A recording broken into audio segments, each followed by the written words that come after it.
Exodus chapter 32. When the people saw that Moses delayed coming down from the mountain, the people gathered themselves together to Aaron, and said to him, "Come, make us gods, which shall go before us, for as for this Moses, the man who brought us up out of the land of Egypt, we don't know what has become of him." Aaron said to them, "Take off the golden rings, which are in the ears of your wives, of your sons, and of your daughters, and bring them to me." All the people took off the golden rings which were in their ears, and brought them to Aaron. He received what they handed him, fashioned it with an engraving thule, and made it a molded calf. Then they said, "These are your gods, Israel, which brought you up out of the land of Egypt." When Aaron saw this, he built an altar before it, and Aaron made a proclamation, and said, "Tomorrow shall be a feast to Yahweh." They rose up early on the next day, and offered burnt offerings, and brought peace offerings, and the people sat down to eat and to drink, and rose up to play. Yahweh spoke to Moses, "Go, get down, for your people, whom you brought up out of the land of Egypt, have corrupted themselves. They have turned away quickly out of the way which I commanded them. They have made themselves a molded calf, and have worshipped it, and have sacrificed to it, and said, 'These are your gods, Israel, which brought you up out of the land of Egypt.'" Yahweh said to Moses, "I have seen these people, and behold, they are a stiff-necked people. Now therefore leave me alone, that my wrath may burn hot against them, and that I may consume them, and I will make of you a great nation." Moses begged Yahweh his God, and said, "Yahweh, why does your wrath burn hot against your people, that you have brought out of the land of Egypt with great power and with a mighty hand? Why should the Egyptians talk, saying, 'He brought them out for evil, to kill them in the mountains, and to consume them from the surface of the earth'? Turn from your fierce wrath, and turn away from this evil against your people. Remember Abraham, Isaac, and Israel, your servants, to whom you swore by your own self, and said to them, 'I will multiply your offspring as the stars of the sky, and all this land that I have spoken of I will give to your offspring, and they shall inherit it forever.'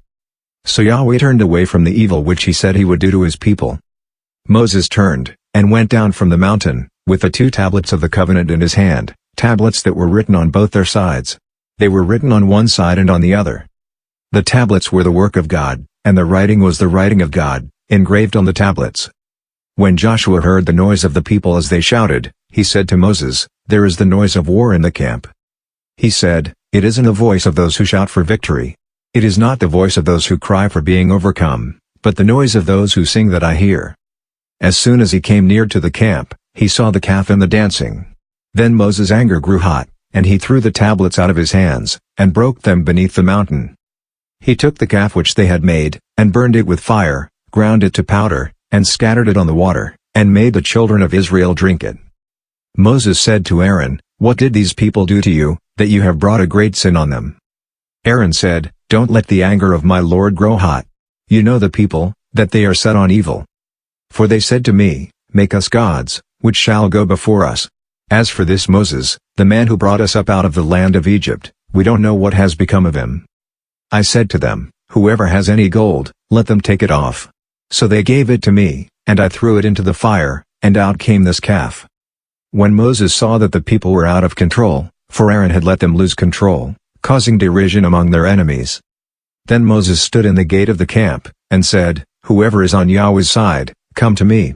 All the sons of Levi gathered themselves together to him.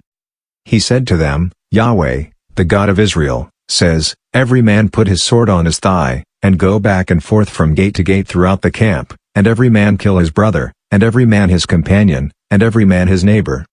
The sons of Levi did according to the word of Moses. About 3,000 men fell of the people that day. Moses said, "Consecrate yourselves today to Yahweh, for every man was against his son and against his brother, that he may give you a blessing today." On the next day, Moses said to the people, "You have sinned a great sin. Now I will go up to Yahweh. Perhaps I shall make atonement for your sin."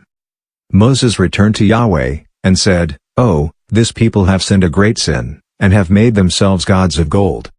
Yet now, if you will, forgive their sin, and if not, please blot me out of your book which you have written."